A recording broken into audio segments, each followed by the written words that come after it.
All right, hello and welcome back to the Idaho State Journal Sports Podcast.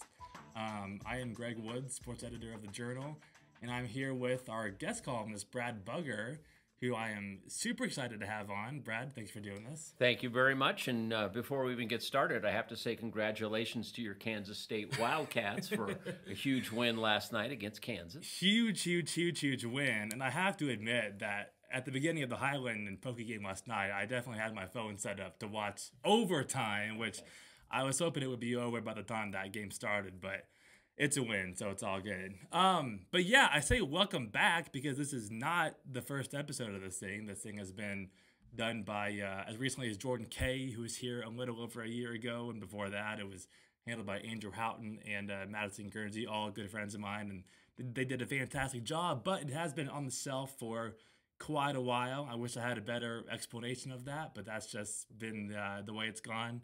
But I am super stoked to be doing this back again. A lot to get to, especially during basketball season. And not all of it gets into print. So I thought I'd start this back up again.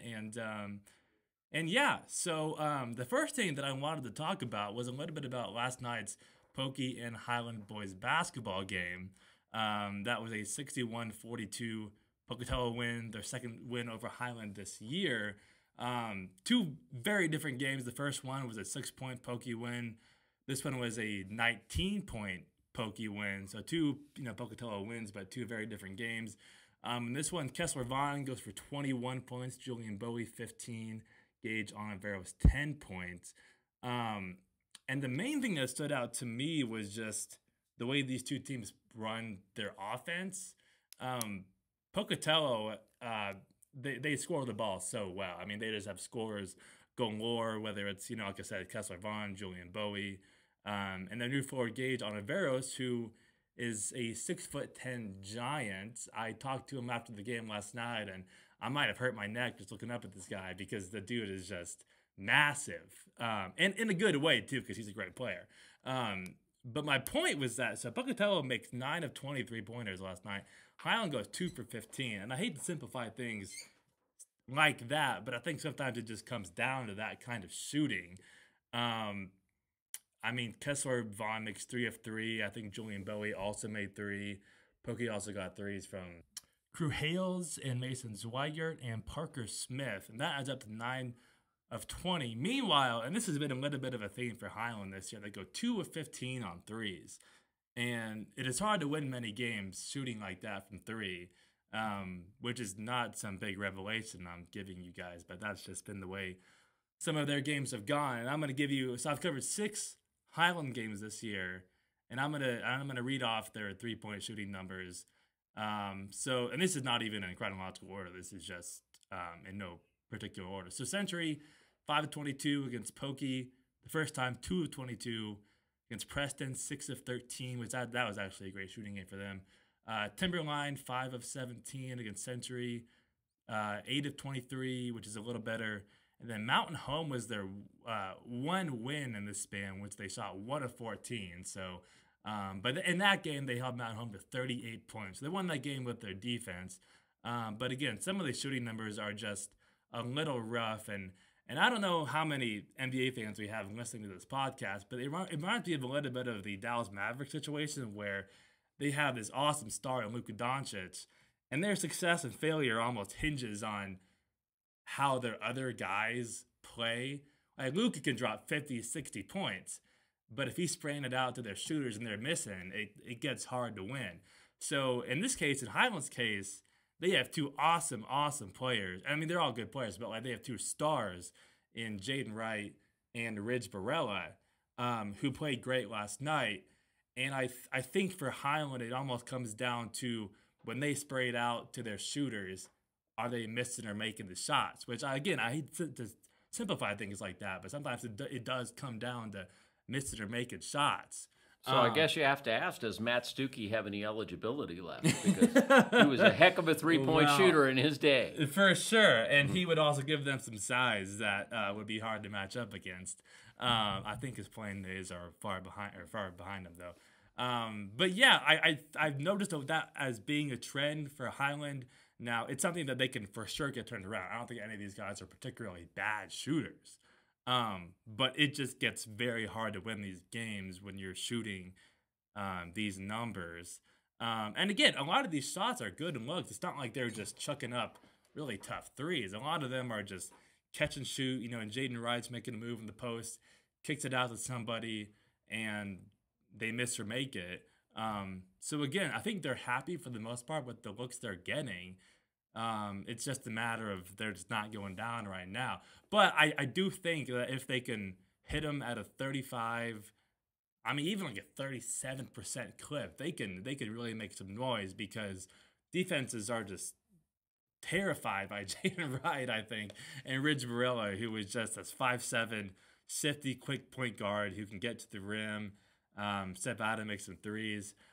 So they can always rely on those guys. It's just a matter of when they're spraying it out to shooters, are the shots going in? And again, that sounds very simple, but sometimes that's just the way what these games come down to is just are these shots going in? And so I think Highland can turn things around just by making those shots sometimes. But last night's game was kind of fascinating because usually Jaden Wright has a size advantage in a lot of ways because the guy is like 6'5", with a lot of guard skills too, which is what makes him so dangerous. I actually wrote a story about this a little bit ago, just about how he fuses these two parts of his game and creates a super, super tough matchup for almost everybody that defends him. But last night he kind of met his match in Gage Ontiveros, who was again a 6'10", just a lanky center, which Pokey has never really had. And so last night they threw Ontiveros at him, they threw Parker Smith at him. And that was kind of their approach to show him different guys. And Parker Smith is a little shorter. I mean, everybody's shorter than Gage Ontiveros, but they threw different bodies at him to kind of give him different looks. And I want to say he scored maybe 16 points, but it took him, almost 20 shots to get there. So I think Pokey was pretty happy with the defense they played on him. And so I think that was a pretty big part of their win, too. I also want to talk a little bit about Pokey's, just kind of their progress as a team. I'm going to write a little bit about this later today, but I think part of their evolution as a team is just, obviously you add a 6'10" guy, that's going to change some things in a really fun way. But I also think some of the progress from Kessler Vaughn has been awesome. For example, last year they just had Julian Bowie and Ryan Payne, who were their main two ball handlers, and they were, at least one of them was on the court most of the time. And so Kessler Vaughn had the easiest job in the world, which was catch and shoot threes off of Julian Bowie and Ryan Payne passes. So he was a pretty reliable 3-and-D guy, and he was just awesome in that role. Now that Ryan Payne has graduated, it's more up to Kessler Vaughn to be more of a playmaker and a distributor, and he has just been great in that role. I mean, it's obvious that they trust him to put the ball on the floor and create, whether it's shot making off of a three and getting to the rim, or drawing defenders and kicking it out to their shooters, which he did not have to do a whole lot of last year because there wasn't any need for him to do that. So I think he's just been awesome at that, and that's been a big part of their progress as a team. A couple other things about Pokey. Julian Bowie's passing has just been awesome, and it makes me wonder, where does this guy go when he's already so talented? If he's going to Boise State, he has the size. He's obviously just a fantastic player. And so I think I've just kind of been wondering to myself, what kind of progress does this guy make when he's already so talented as a junior? But I think two things in his game. One, he's been an awesome post player, which again, he's not even one of their bigger guys, so he hasn't always needed to do that.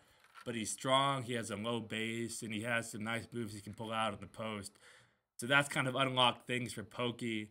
And then his passing as well has just been great. I mean, last night he had two that kind of stand out in my mind. One, he drove into the paint, drew a help defender from the weak side, kind of had this overhead swing pass to Kessler Vaughn in the corner for a three. And then he had one that looked pretty similar to that, where he drives into the lane, draws Gage Ontiveros' defender in the post, and hits him. He actually missed the layup, but it was a pretty sweet pass. But the point is that he has just kind of unlocked this new dimension of their offense just by being this awesome passer. And he has the IQ for it. I mean, the guy just understands the game at a level that not kids that are what 16 years old or 17, whatever. Kids that age don't usually understand the game on a level that he understands it. So I think just him using that to his advantage has been a huge part of this game. So let me ask you a question. Do you think Pocatello was good enough to win the state championship this year? Well, that depends how they play Hillcrest.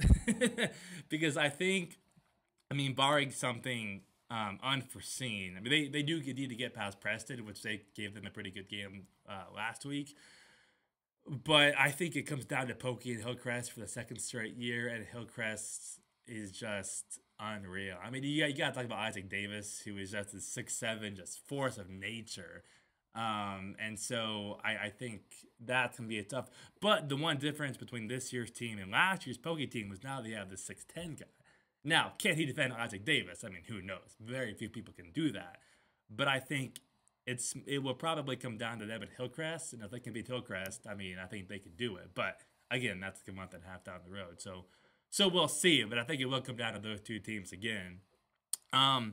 But to finish up on Pokey, so they have a pretty favorable schedule to finish up. So their next game is against Burley, which they beat 74-45 earlier this year. And that actually is the school that Gage on the Barrels came from.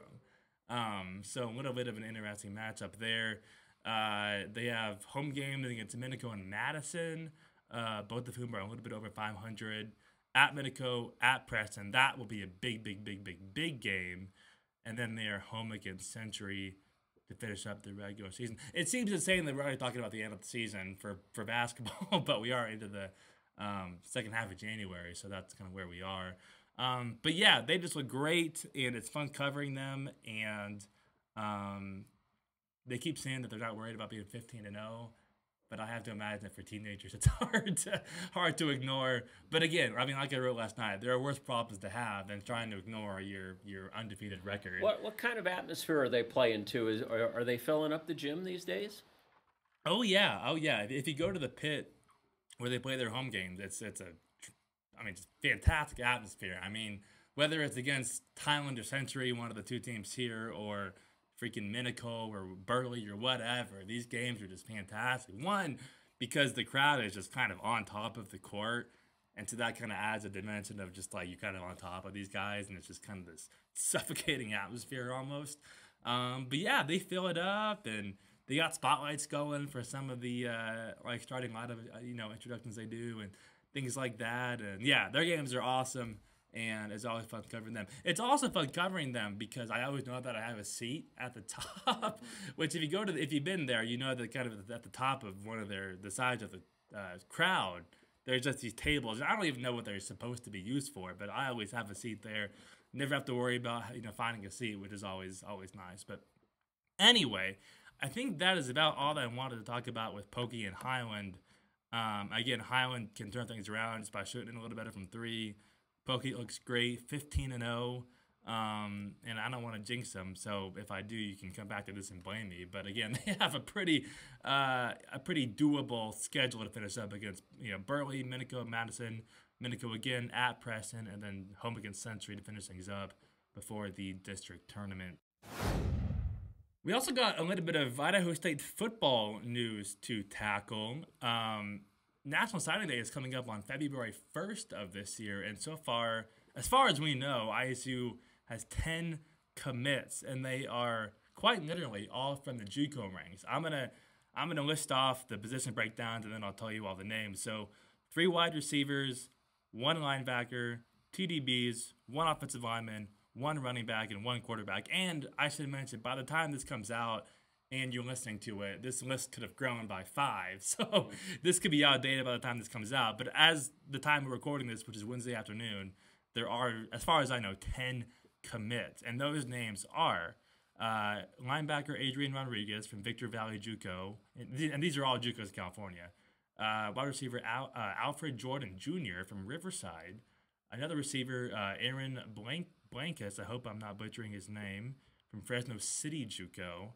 A DB, Matthew Sanchez, also from Fresno City JUCO. He actually played at Fresno State to begin with, and then dropped down to Fresno City JUCO. Offensive lineman, Alejandro Ramirez from Modesto JUCO. Running back, Aiden Taylor, also from Modesto JUCO. A wide receiver, Damian Moon from Sabot JUCO. Again, I hope I'm not butchering the name of that school.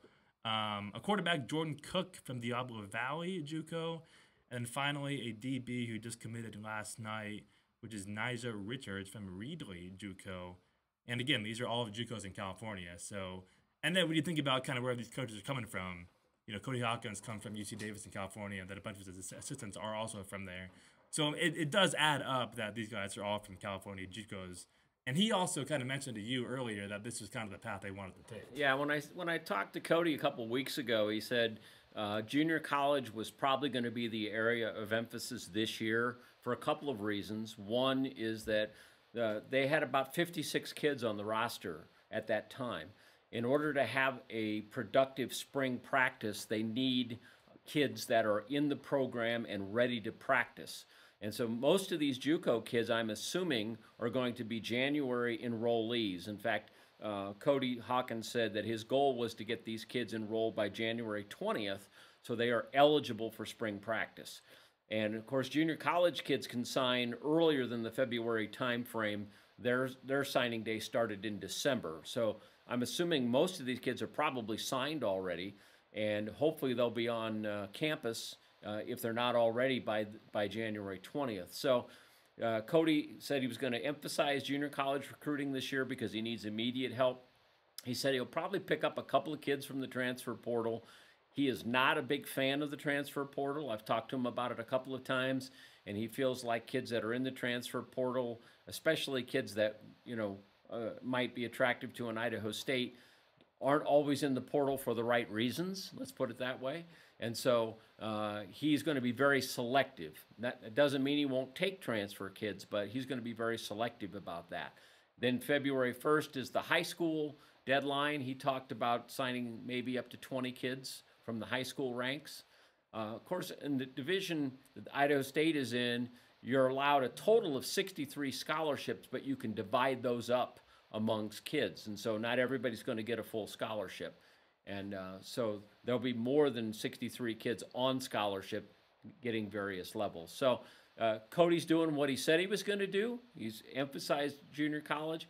You know, the other interesting thing is you talk about all these being California junior college. There aren't many junior colleges left in this area anymore. You know, Utah Tech used to be a junior college. Rick's BYU Idaho used to be a junior college. There used to be 5 or 6 junior college football programs in this area, in the Intermountain region, and those don't exist anymore. So if you're going to recruit junior college kids, California is pretty much your last resort. So not surprising that these kids are all coming from California. Well, and I'll be interested to see how many of these guys make an immediate impact. I've said on Twitter before that a lot of these guys are filling positions of need, which is true, but I almost think it'd be easier to name which positions are not of need for ISU just because they had such a rough year, and they also lost, almost 20 guys to the portal. And again, that's all we know of. There could be guys that are just in there that didn't make it very public. But I think the ones that kind of stand out to me are they need to improve their offensive line. They gave up almost 40 sacks last year, which in 11 games comes out to, I'm not sure what the math is, but 3.5 sacks a game. Right. Yeah. And you know, the offensive line has always been an issue for Idaho State, almost perpetually. And so, yes, you're right. They're going to have to go out and get some kids that can step in and play, or at least challenge the kids who are returning and get them to up their level because, that offensive front has been a problem. You know, when I was talking to Cody about his recruiting philosophy, he said he's going to bring in at least 2 quarterbacks. He's got 4 on the roster right now, including Hayes and Keegan Thompson, who is a redshirt freshman out of Rexburg that a lot of people are excited about. And Cody's excited about him too, but he said what Idaho State has demonstrated is you can't have too many quarterbacks. You got to have depth. So he goes out and signs Jordan Cook, who's a 6'5", 210-pound junior college quarterback. Had pretty decent numbers at Diablo Valley. And I would not be surprised to see Cody Hawkins go out and find a transfer portal quarterback as well. And again, it's not that he doesn't think that Hunter Hayes can get it done. It's not that he's not high on Keegan Thompson.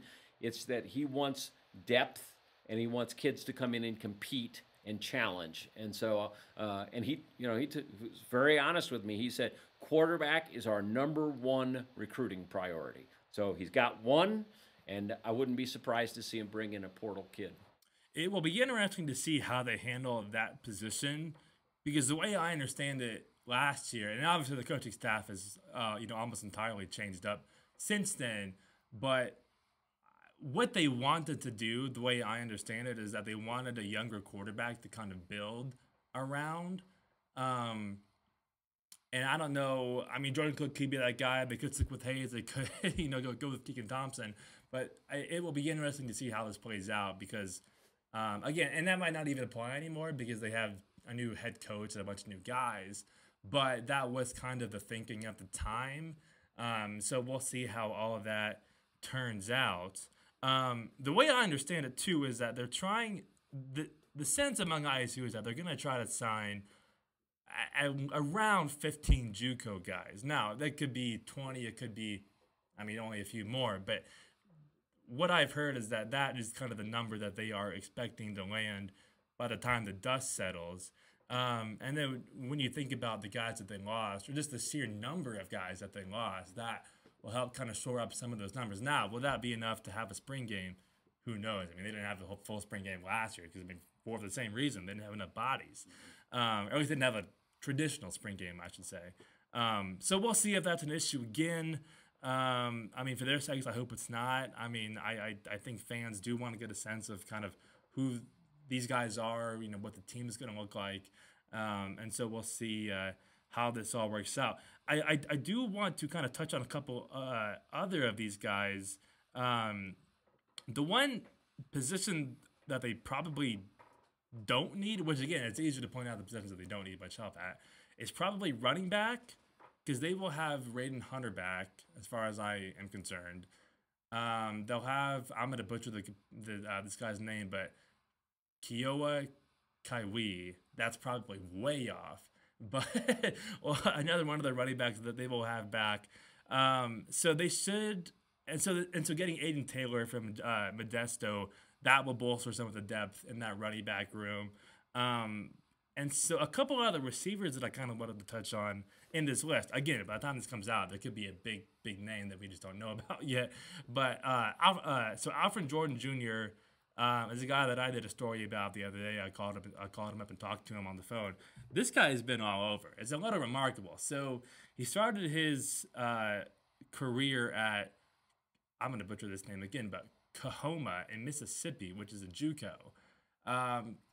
Tore his ACL in the first game of the season, where he's returning a kickoff and the coverage team went the opposite way that he was expecting, and he got tackled in the knee and then ends up being out for almost a year. And he was open to transferring, but again, there's not much film that he could have used to kind of sell himself, so he was stuck there for a while.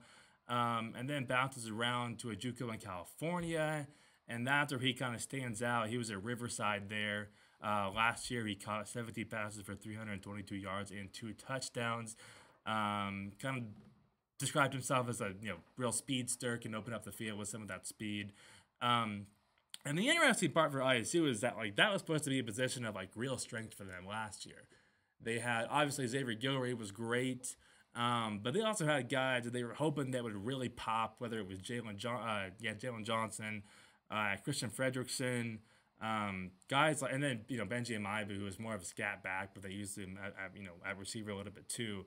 They were hoping that that position group would be just a real thing for them, and that's kind of the way Charlie Regal talked about them. And at the time, I thought it was very reasonable to think that. Jalen Johnson came from Arizona, some real size and speed to him. Amaibu, obviously, is a real speedster too, and I think that position group just did not pan out the way they were hoping it would.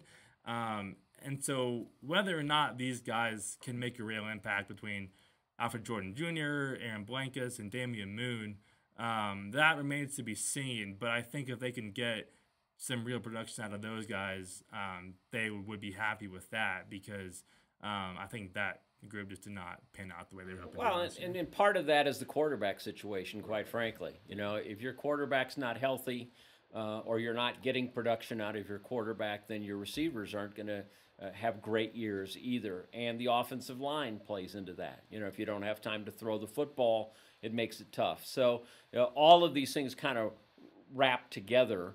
And, you know, I have a lot of confidence in Cody Hawkins based on what I saw from UC Davis last year. You know, I thought UC Davis had one of the most innovative offenses that I saw all year.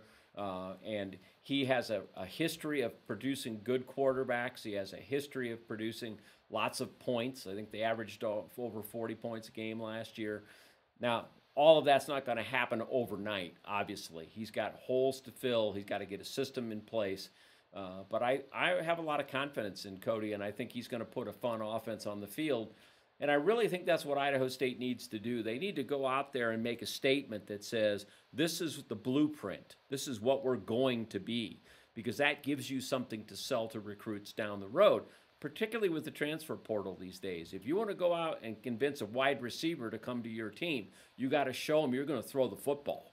Same thing with a quarterback. Same thing with, you know, offensive linemen want to play in a system where their skills are going to be best exemplified. So I really think that Cody's going to come out. They may not win a whole bunch of games next year, but what he needs to do is lay out his blueprint and say, this is what we're going to be, and then that gives him a platform to sell.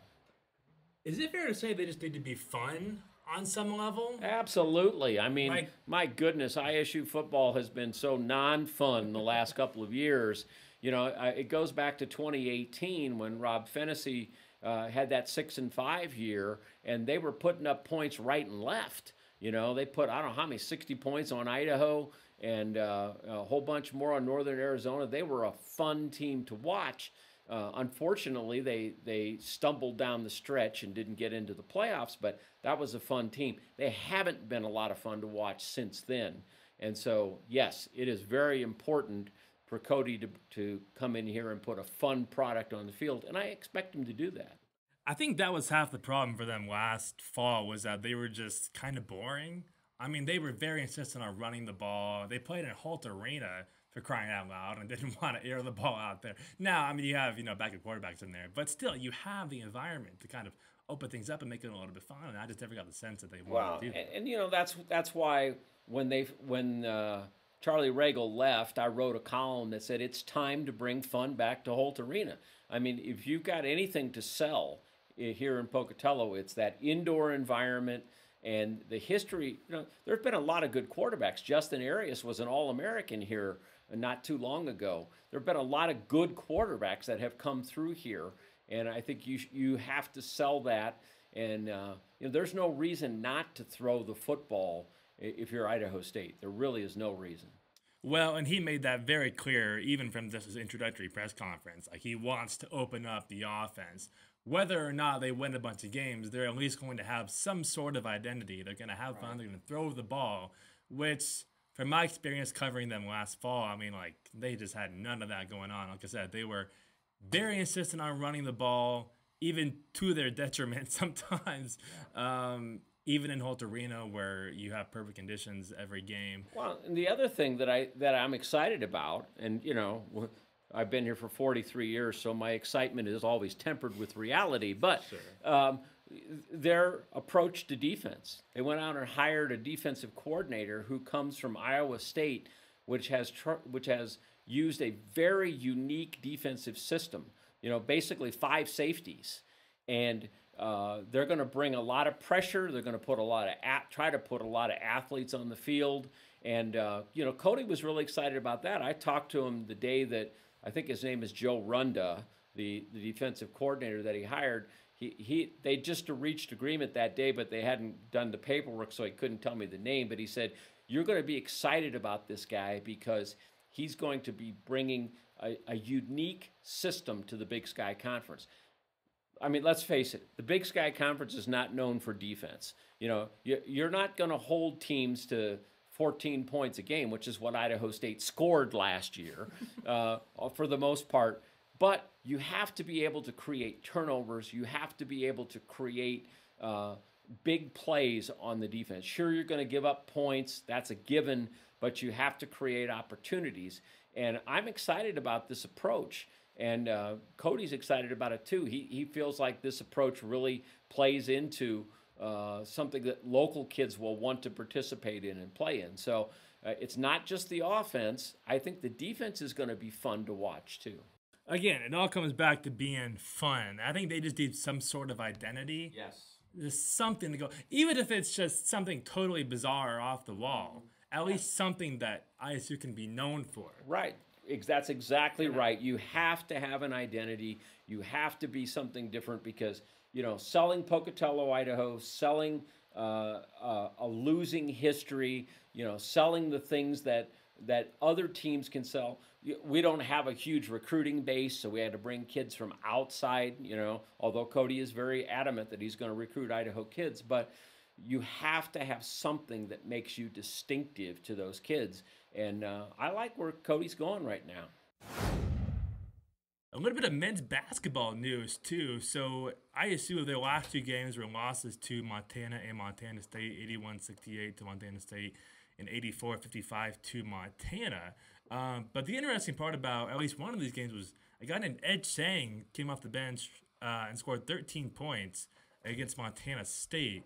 And that was super timely because Brad here did a story about Ed, which ran in today's paper. Brad, tell us a little bit about what you learned about Ed Sang. Well, Ed's a very interesting character. He's Idaho State's man of international mystery, I guess is the best way to put it.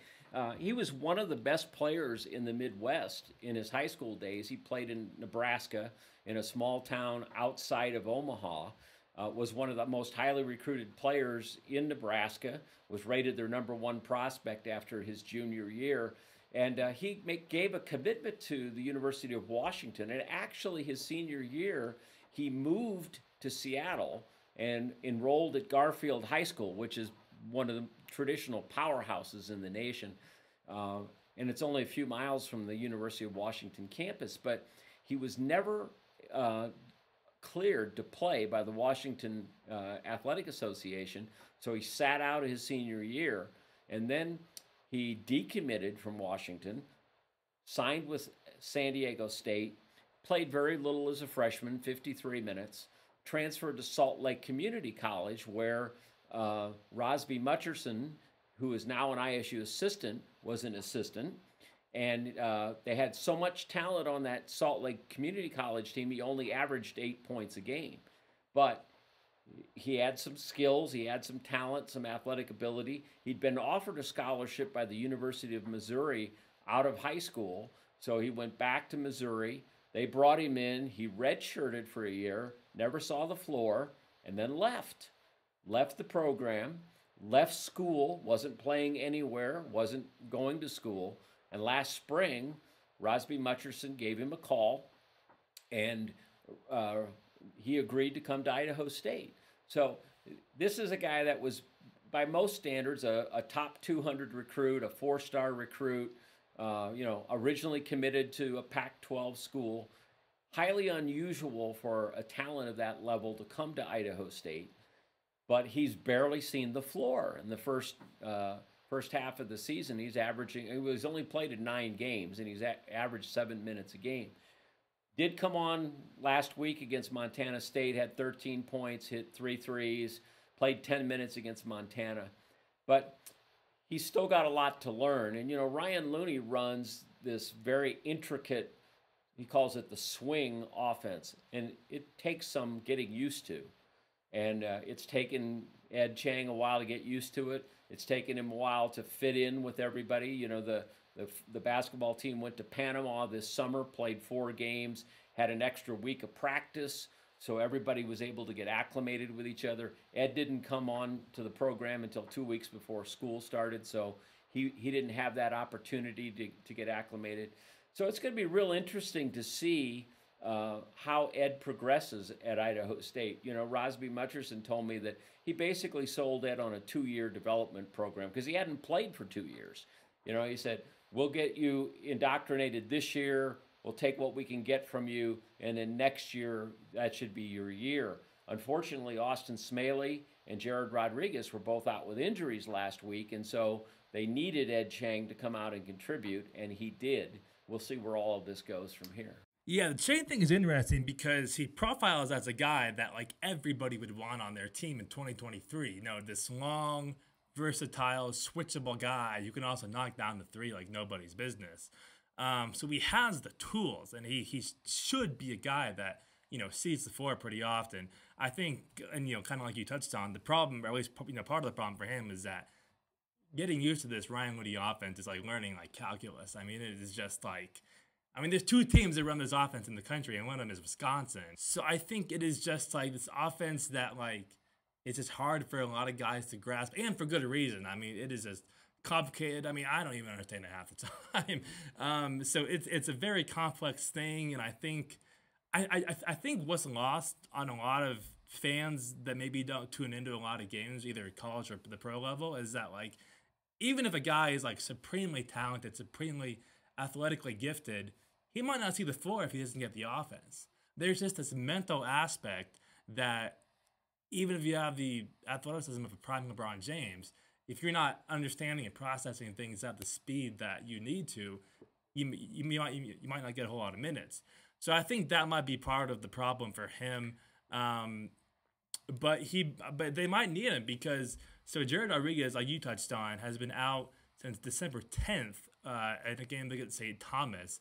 And I was covering that game, and I'm not sure if you were there or not, but the way this happened was there was a loose ball along the sideline, and he was going for it, but then a St. Thomas player almost dives for it. He undercut him. Right. And so it looked, I think it looked pretty bad from my angle because like his back almost kind of like arches. It kind of looks kind of freaky. It turned out to be a leg injury.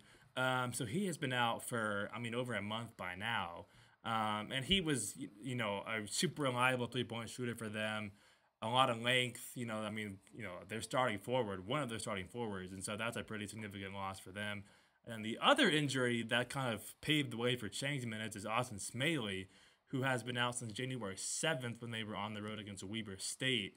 And I was out of town for that game, but I went back and watched the replay of when this happened. And so I think what happened is he caught the ball in the post, kind of pivoted around and make a post move, and he kind of bumped knees really hard with his Weber State defender.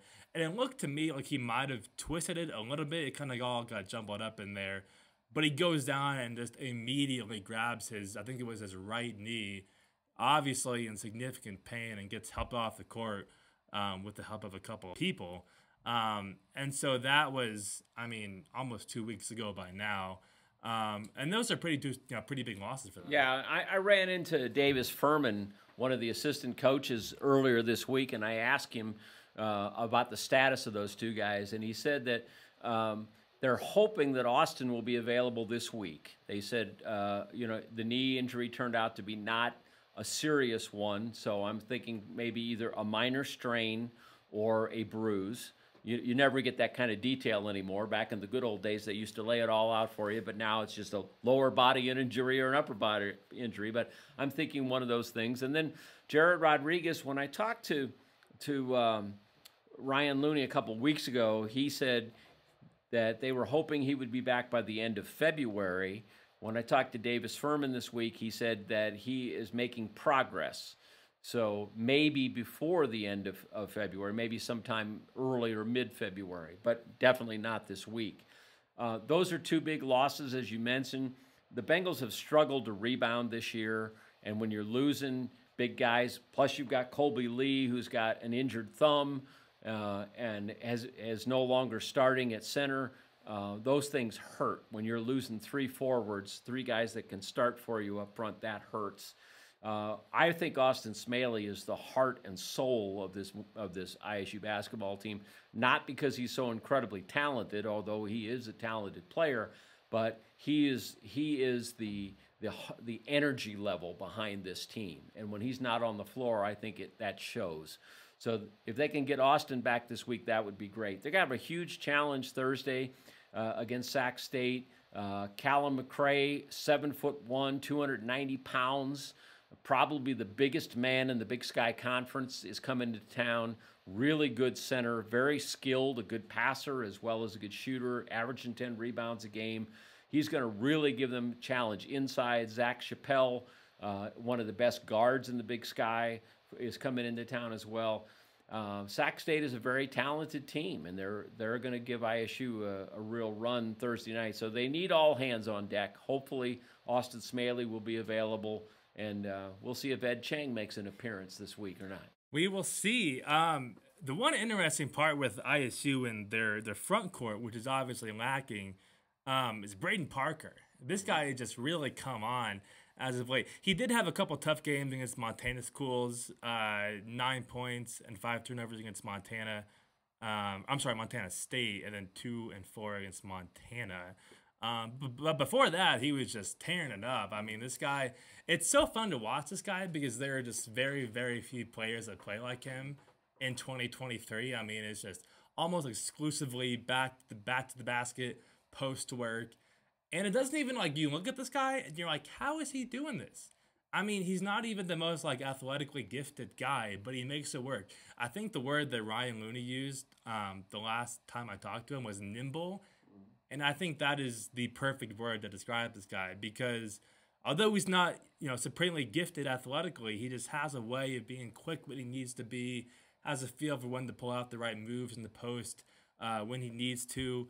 And just has awesome touch. I mean, he's not even a big, like, mid-range shooter. I mean, he just wants to get to the rim, kind of maneuver around guys, and it's just remarkable to watch because those guys, there are plenty of guys who play like that, but most of them also want to step out and hit some threes from time to time. And Braden Parker, to his credit, just is not interested in doing that all too much.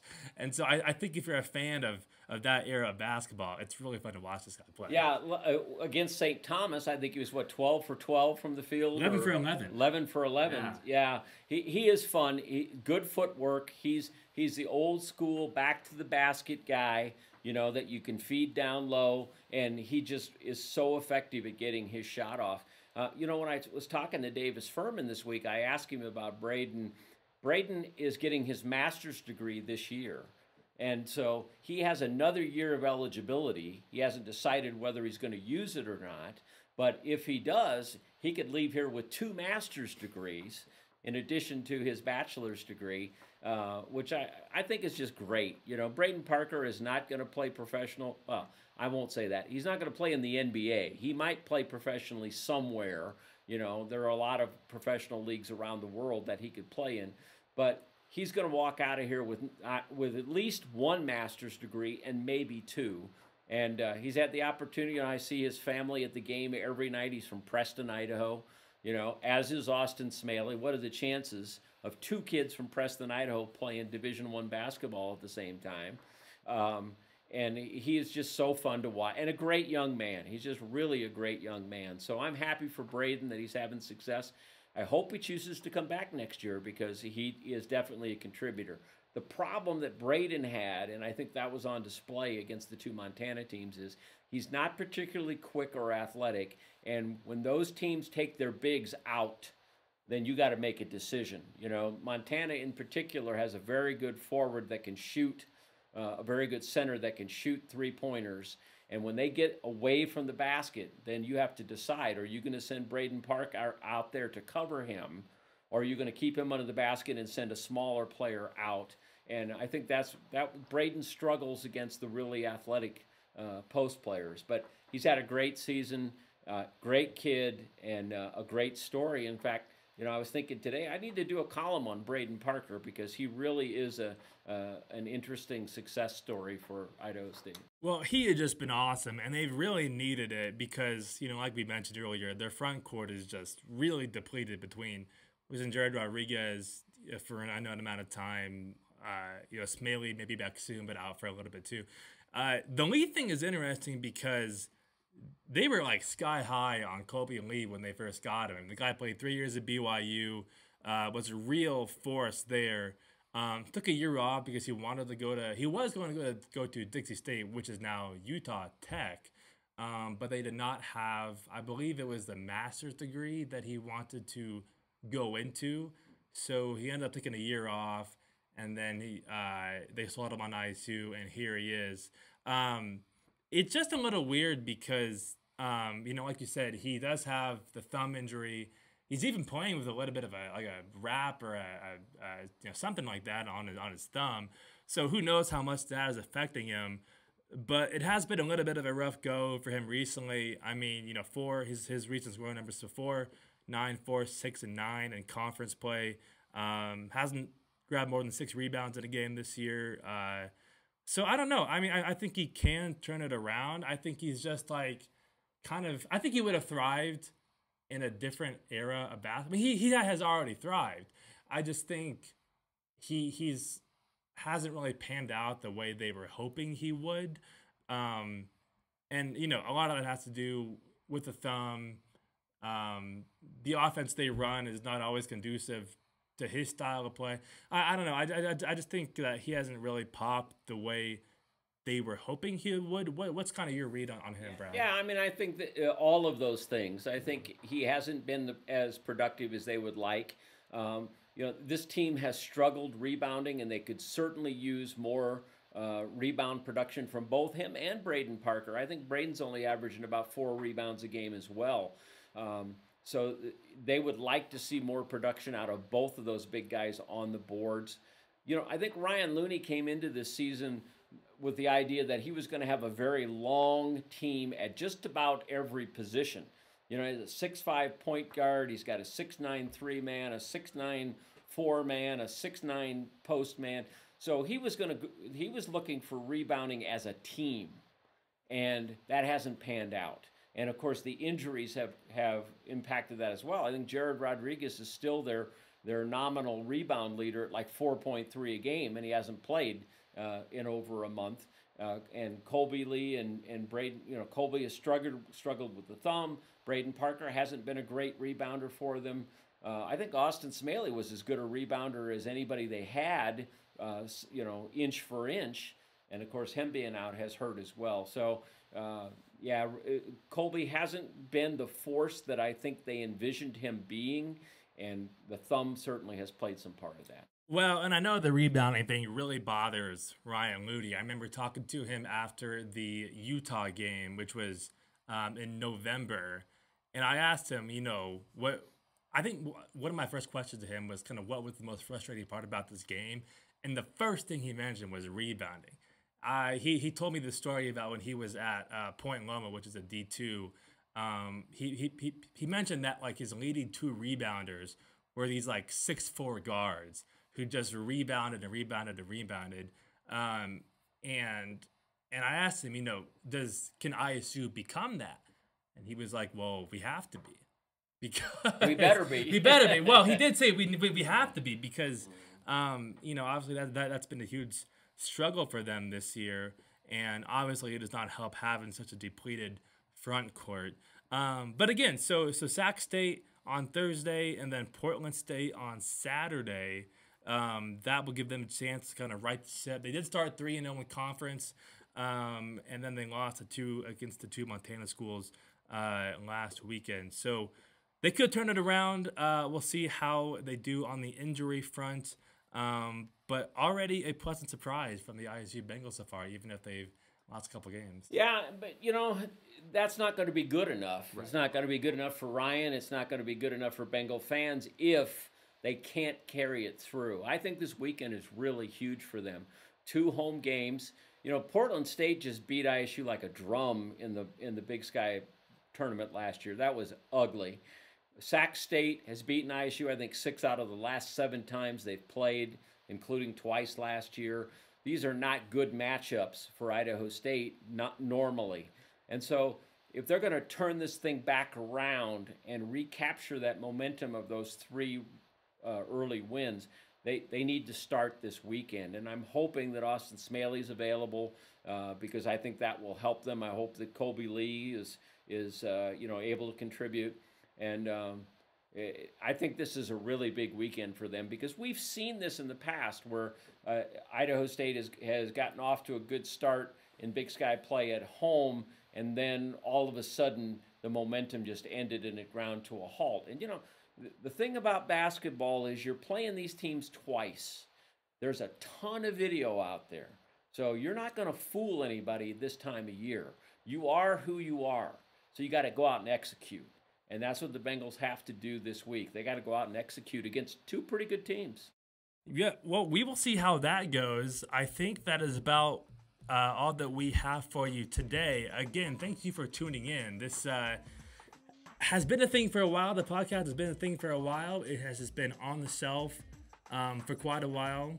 But again, I am like super duper stoked to be doing this again. Brad, thank you for coming on. I hope you'll join us again sometime. Absolutely. And yeah, we will. I will update people on the schedule once we get that ironed out as far as when this podcast will come out. But I did want to get the first one just kind of out there and revamped. And yeah, we will see you guys next time. And thanks for tuning in.